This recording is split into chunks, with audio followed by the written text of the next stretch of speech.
Suppose you get a haircut? All fine. Hello there, everybody. See you, Bernie. Mayberry wasn't just a town, it was a sanctuary built on whistling, fishing poles, and a sheriff who never carried a bullet. But behind the warm smiles and front porch wisdom, nothing was quite what it seemed. The cast feuded, scripts got rewritten at midnight, and one actor, he walked off set and never came back. These are 20 secrets about the Andy Griffith Show, hidden for decades, and buried in the madness, a theme song with no words that almost had lyrics nobody wanted to hear. Number 20, the whistling theme, almost had lyrics.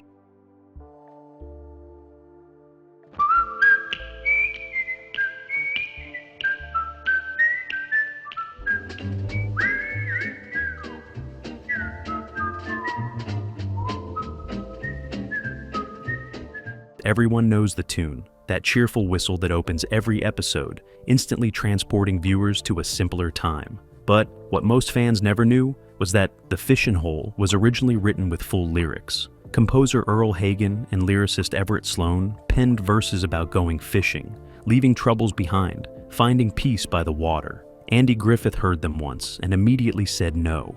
He believed lyrics would date the show, make it feel too specific, too tied to one moment in time. The whistle, though, was timeless. It could mean anything to anyone: peace, nostalgia, home, escape. So Hagen himself recorded the whistle you hear in every episode, pursing his lips and blowing the melody in a single take. No words, no explanation, just a sound that somehow became one of television's most recognizable themes. And Andy was right. Decades later, people still whistle it without knowing why. Because some melodies don't need words. They just need to feel like home.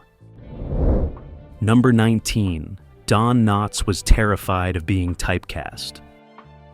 Your ground. You brace yourself in case he throws that first punch. And then you just look him straight in the eyes like this. You see, if you're not familiar with firearms, these babies can go off. Barney Fife made Don Knotts a star. The bumbling deputy with one bullet and infinite confidence became one of the most beloved characters in television history. But behind the laughs, Knotts was quietly panicking. He feared that playing Barney would destroy his career, that he'd be forever locked into playing nervous, twitchy sidekicks. So after 5 seasons, despite the show's massive success and Andy Griffith begging him to stay, Knotts made a firm decision. He left. He wanted to prove he could do more, star in films, show range, and be taken seriously as a versatile actor. The problem was, Hollywood didn't see it that way. Audiences didn't want Don Knotts, the dramatic actor. They wanted Barney. His movie career had moments, but nothing matched what he'd left behind. Years later, Knotts admitted the decision haunted him, not because Mayberry wasn't enough, but because he'd walked away from lightning in a bottle, chasing something that was never really there. Number 18. Andy Griffith controlled everything behind the scenes. Golden rule says that you're supposed to be honest and square dealing with other folks. Now, telling your friend that them seeds is gonna grow licorice sticks, oh, I don't know, when a man carries a gun all the time. On-screen, Andy Taylor was the calm, reasonable sheriff who let everyone have their say. Off-screen, Andy Griffith was the exact opposite. He wasn't just the star of the show. He was the unspoken authority on every script, every casting choice, every scene that made it to air. If Andy didn't like a line, it got changed. If he thought a subplot didn't work, it disappeared. Writers learned quickly that pitching ideas meant getting Andy's approval first, or the whole thing would be dead on arrival. Some cast members respected his vision, others quietly resented it.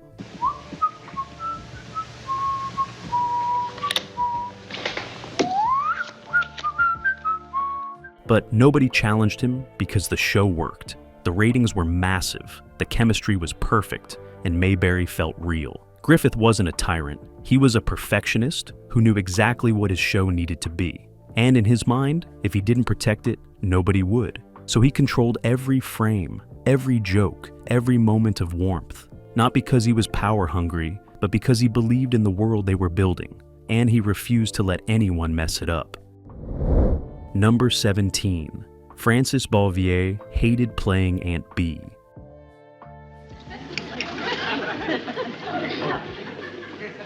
Resting uneasy on your mind, ma'am? No, I was just admiring. It's no work. I enjoy doing it.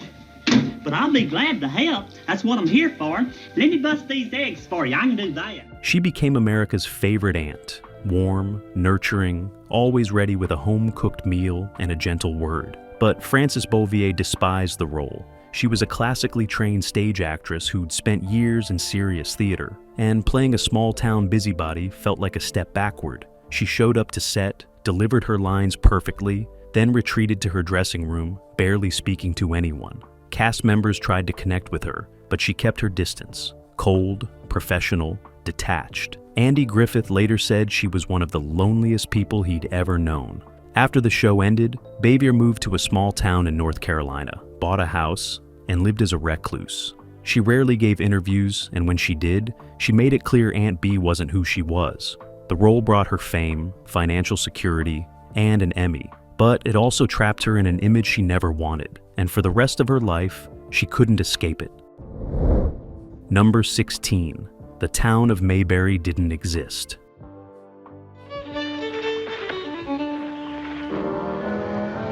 Your deputy told me to come up here and meet you, Sheriff. What's up?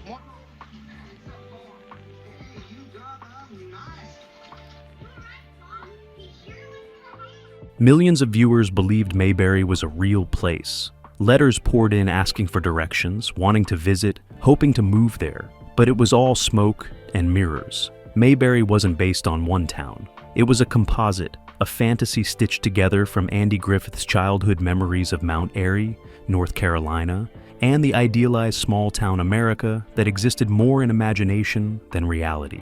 The entire town was built on a backlot at DeSilu Studios, the same lot that had been used for countless other shows and films. That charming main street with Floyd's barbershop, the courthouse, and Walker's drugstore. It was all facades, flat fronts with nothing behind them. The lake where Andy and Opie fished, that was Franklin Canyon in Los Angeles, not North Carolina. Even the surrounding woods were carefully selected California locations. But the illusion was so complete, so lovingly crafted, that audiences never questioned it. Mayberry felt real because the people in it felt real. And sometimes, that's all that matters.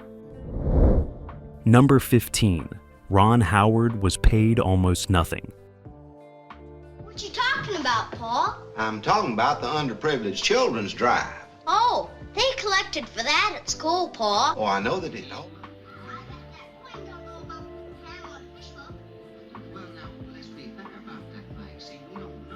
He was the heart of the show. Little Opie Taylor, with his wide eyes and innocent questions, became one of television's most beloved child characters. But Ron Howard wasn't getting rich. In the early seasons, he made roughly $500 per episode, a fraction of what the adult cast earned.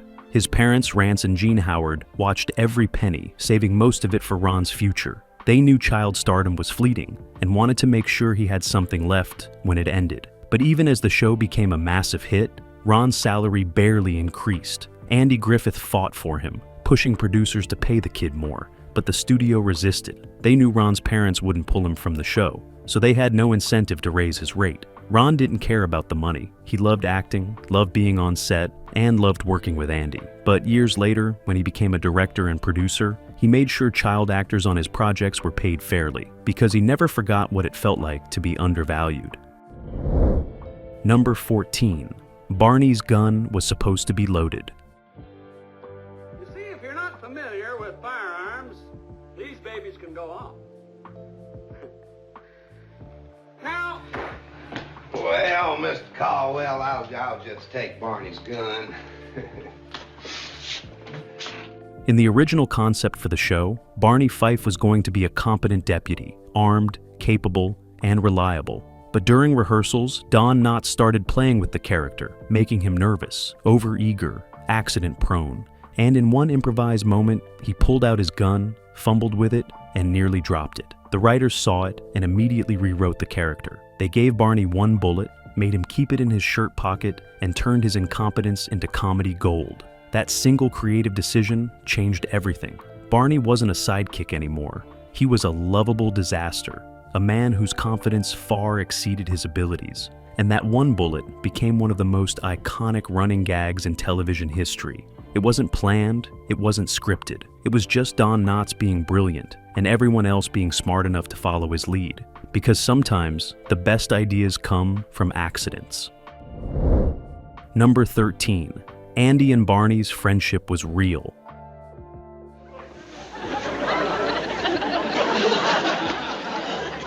Why'd you get a haircut?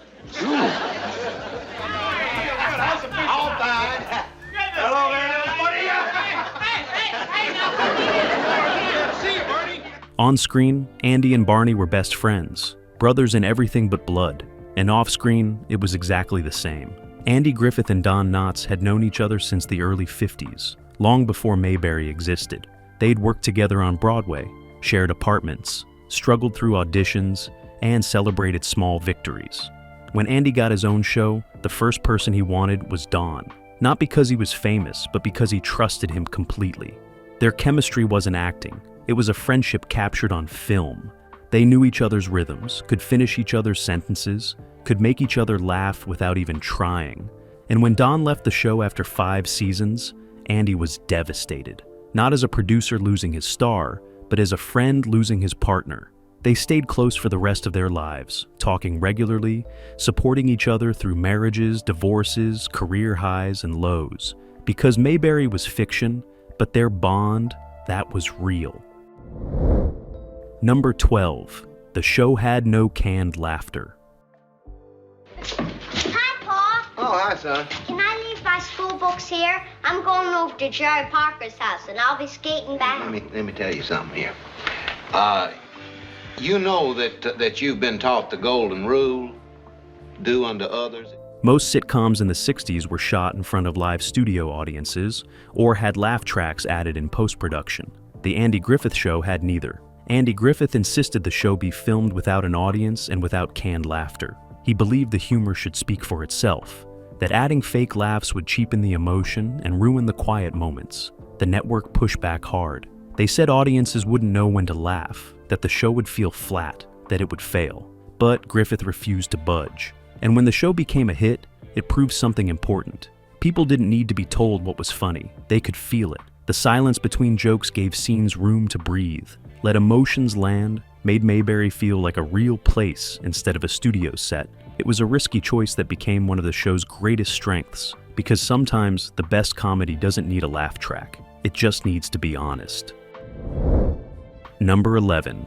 Otis the Drunk was based on a real person.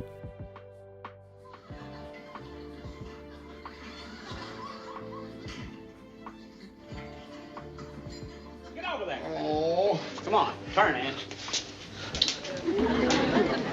Slow it down and let me in. Otis Campbell, Mayberry's lovable town drunk, became one of the show's most endearing characters. He'd stumble into the courthouse, lock himself in a cell and sleep it off, only to be released the next morning with a smile and a thank you. But Otis wasn't just a comedic creation. He was based on a real man Andy Griffith knew, growing up in Mount Airy, a harmless drunk who'd wander into the local jail, ask to be locked up for the night, and leave peacefully in the morning. The real Otis never caused trouble, never hurt anyone. He was just a man with a problem who knew where to find safety. Hal Smith, who played Otis on the show, brought warmth and dignity to the role. He never mocked the character or played him as a punchline. He played him as a human being, flawed but worthy of kindness. And that's what made Otis work. He wasn't a joke. He was a reflection of the show's central philosophy, that everyone, no matter their struggles, deserves compassion.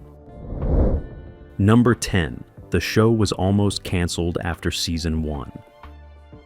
Just a minute now. Before I accept your resignation, I got to have a little explanation here. Now, just ease back and tell me what's got in. Yeah, this ought to do fine, Fred. Much obliged. Uncle Fred, where's the... Oh, hello, Sheriff.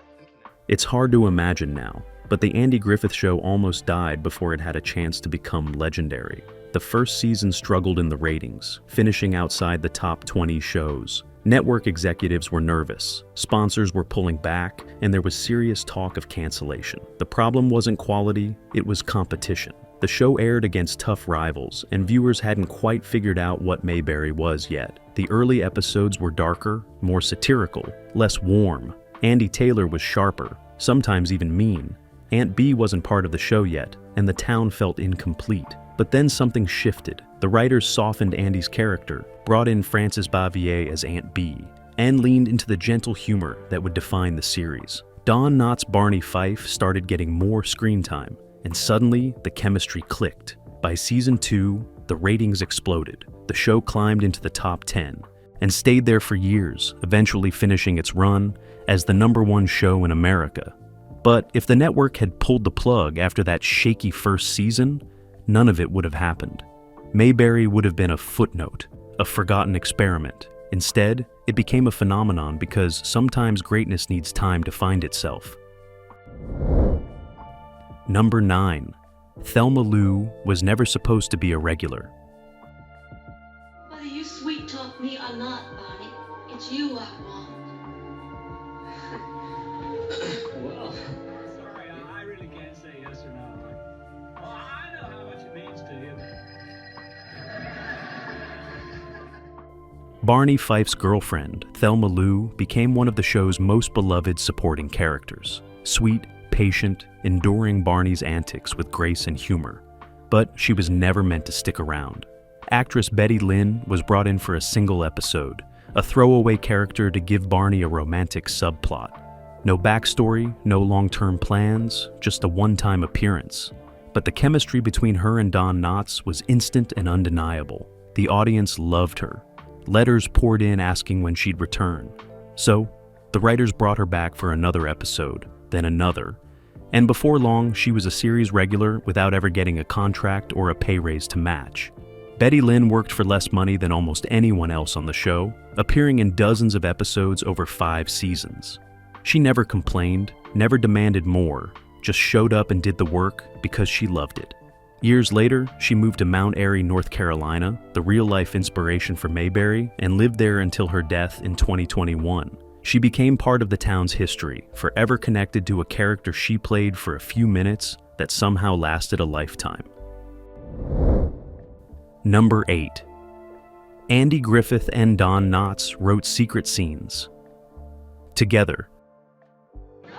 Okay, now Otis, you know when a man's been drinking, the first thing he loses... I got an idea. What? What if we was to show Opie how bad it looks for somebody to sit around and feel sorry for himself and being a sore loser? The scripts were tight, professional, approved by producers and network executives. But some of the show's funniest moments never appeared in those scripts. Late at night, after everyone else had gone home, Andy Griffith and Don Knotts would sit together in Andy's dressing room and write. They'd come up with bits, improvised dialogue, create entire scenes based on nothing but their friendship and comedic instincts. Then, the next day on set, they'd casually slip those moments into filming. A look here, an ad-libbed line there, sometimes entire exchanges that left the crew laughing so hard they had to stop rolling. The directors learned to let them play, to give them space to explore. Because what Andy and Don created together was magic, the kind of spontaneous chemistry you can't manufacture or force. Some of the show's most iconic Barney moments, the bug-eyed stares, the nervous rants, the physical comedy, came from those secret late-night sessions. Not because they were trying to upstage the writers, but because they understood their characters better than anyone else could. And they trusted each other enough to take risks, knowing the other would always be there to catch them. Number 7. Opie's real mother appeared on the show. Now their full notes prolong, echoing far. Is that nowadays kids get 75 cents a week allowance instead of 25 cents? 75 cents? Ron Howard's real-life mother, Jean Spiegel Howard, wasn't just a stage mom, watching from the sidelines. She was an actress in her own right, and she appeared on The Andy Griffith Show multiple times in small roles. But here's what makes it strange. She was never credited, and most viewers had no idea they were watching Opie's actual mother play random townspeople. In one episode, she's a woman at church. In another, she's shopping at the general store. She blended into Mayberry so seamlessly that even fans who've watched the series dozens of times don't notice her unless someone points it out. Jean didn't do it for recognition or money. She did it because she wanted to be close to her son, to watch him work, to be part of the world he was growing up in. Ron later said, having his mom on set made everything feel safer, more normal. While other child actors were surrounded by strangers, he had family nearby. And Jean got to witness her son's talent firsthand, watching him become one of the most natural young actors in television history. It was a secret hidden in plain sight, a mother's love woven quietly into the fabric of Mayberry. Number 6. The show filmed the final episode, twice.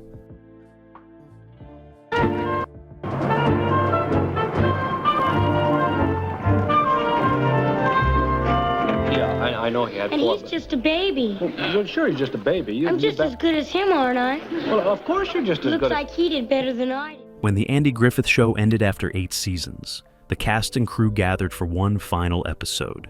Emotions were high. People were crying between takes. It was the end of an era, and everyone knew it. They filmed the episode, wrapped production, and said their goodbyes. But then, weeks later, Andy Griffith watched the final cut and hated it. He thought it was too sad, too sentimental, too focused on endings instead of celebrating what the show had been. So, he did something almost unheard of on television. He called everyone back, rewrote the script, and filmed a completely different final episode. The second version was lighter, warmer, focused on life in Mayberry, continuing as it always had. No tearful farewells, no dramatic speeches, just another day in a town that would never really end. That's the version that aired, and most fans have no idea a different ending exists. The original final episode was shelved, locked away in a vault, never broadcast. Because Andy Griffith understood something important. Mayberry wasn't about endings. It was about the feeling that some places, some friendships, some moments, they last forever. Number 5, Don Knotts won. 5 Emmys, but Andy won none. As Barney Fife.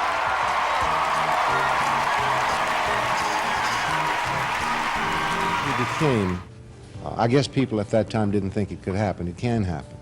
It can happen. And has happened. It's one of the strangest injustices in television history. Don Knotts, playing the bumbling deputy, won 5 Emmy Awards for his portrayal of Barney Fife. 5. He was recognized, celebrated, honored by his peers and the industry. But Andy Griffith, the star, the heart, the soul of the entire show, never won a single Emmy, not once. He was nominated multiple times, came close, but always lost to someone else. And it wasn't because his performance was lacking. Andy Griffith's work on the show was masterful, subtle, grounded in a kind of quiet decency that's harder to pull off than any comedic shtick. He was the straight man, the anchor, the moral center. He made everyone else look good, and in doing so, made his own work nearly invisible. The Academy voters saw the flashy performances, the big laughs, the obvious choices. They didn't see the skill it took to be that steady, that consistent, that real. Andy never complained publicly. He congratulated Don every time and celebrated his friend's success genuinely. But privately, it stung. Not because he needed the validation, but because he'd poured everything into that show, and somehow, it wasn't enough. Number 4. The courthouse set was recycled from an old Western. You may step down. Andy? I said you may step down.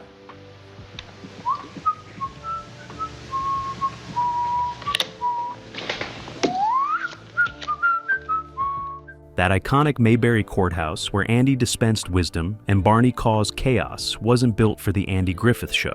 It was a recycled set from an old Western film, repainted and redressed to look like a small-town sheriff's office. If you look closely, you can see the bones of its previous life. The thick wooden beams, the jail cell bars, even the layout of the rooms. It had been a frontier outpost, a saloon, a dozen different locations before it became Mayberry's heart. The same backlot at Desailu Studios had been used for countless productions, and sets were constantly repurposed, rebuilt, and reused. That's how television worked in the 60s. Budgets were tight, schedules were brutal, and nothing got wasted. But what's remarkable is how completely the show transformed that space. Through lighting, set dressing, and the warmth of the performances, they turned a generic Western set into a place that felt like home to millions. Fans wrote letters saying they'd visited Mayberry, that they'd walked through that courthouse, even though it never existed outside a Hollywood lot, because the magic wasn't in the walls, it was in the people who filled them. Number 3, Andy Griffith refused to let the show get political. I got it. What? You just gave me the idea. Foxy, are they? How do you deal with a fox? Set the dogs on? No. Trap? No, you out-foxify. You can get him with a telescopic sight? Yeah, I can try, sir. But there ain't any real need in that. You fool! You let him get away! The 1960s were turbulent. Civil rights movements, Vietnam War protests, social upheaval everywhere you looked. Television shows were starting to tackle controversial topics, pushing boundaries, making statements. But Andy Griffith refused to let Mayberry go there. He made it clear from the beginning: no politics, no social commentary, no preaching. The show would be an escape, a refuge, a place where none of that existed. Some writers pushed back. They wanted to address racial tensions, gender roles, and economic inequality. Andy shut it down every time, not because he didn't care about those issues, but because he believed Mayberry served a different purpose. It was a town where problems could be solved with common sense and kindness, where neighbors helped each other, where life was simple. That wasn't ignorance, it was intentional. He wanted to give people one place on television where they didn't have to think about the real world for 30 minutes. And it worked. Decades later, in times of stress, people still turn to Mayberry for comfort, because Andy Griffith understood that sometimes the most radical thing you can do is offer peace. Number 2, the lake scene was shot in complete silence.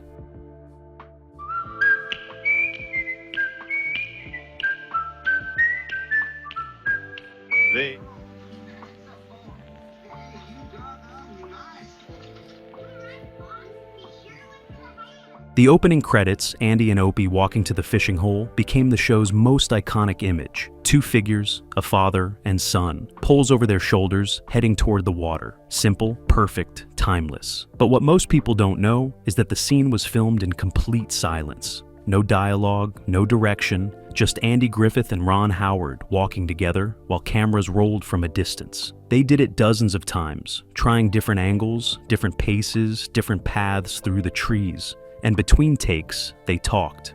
Not about the scene, about life. Andy would ask Ron about school, about his family, about what he wanted to be when he grew up. Ron would ask Andy about acting, about his career, about how he stayed so calm. Those conversations, captured in stolen moments between camera setups, became the foundation of their relationship. Not boss and employee, not star and child actor, but something closer to what they played on screen. And when you watch that opening sequence, knowing what was happening behind it, you can feel it. The ease, the trust, the genuine affection. It wasn't acting, it was real. Number 1, Andy Griffith hated watching himself on screen. But that does not give you the right to put up quarantine signs. According to them signs at your place, you got cholera, yellow fever, and a bubonic... Andy really knew what he wanted. He knew that he wanted that community. He wanted his town. He created Mayberry. He controlled every aspect of the show. He fought for its vision and protected it fiercely. But Andy Griffith almost never watched the episodes after they aired. Cast members would gather for screenings, excited to see the final product. Andy wouldn't show up. Friends would call him after an episode, telling him how great it was. He'd thank them and change the subject. It wasn't modest. It was genuine discomfort. Griffith later admitted he hated seeing himself on screen, that watching his own performances made him cringe, made him focus on every tiny mistake, every line he wished he'd delivered differently. He was his own harshest critic, unable to see what everyone else saw, the warmth, the authenticity, the heart he brought to every scene. So instead of watching, he worked. He focused on the next episode, the next script, the next problem to solve. He poured everything into making the show better and trusted others to tell him if it was working. And it did work, better than almost any show in television history. Because Andy Griffith didn't need to watch himself succeed. He just needed to keep building something real. Mayberry wasn't perfect, but it was honest, built on friendship, control, and one man's refusal to let the world ruin his vision. The secrets didn't destroy the magic, they made it human. And remember, sometimes the best stories are the ones hidden in plain sight.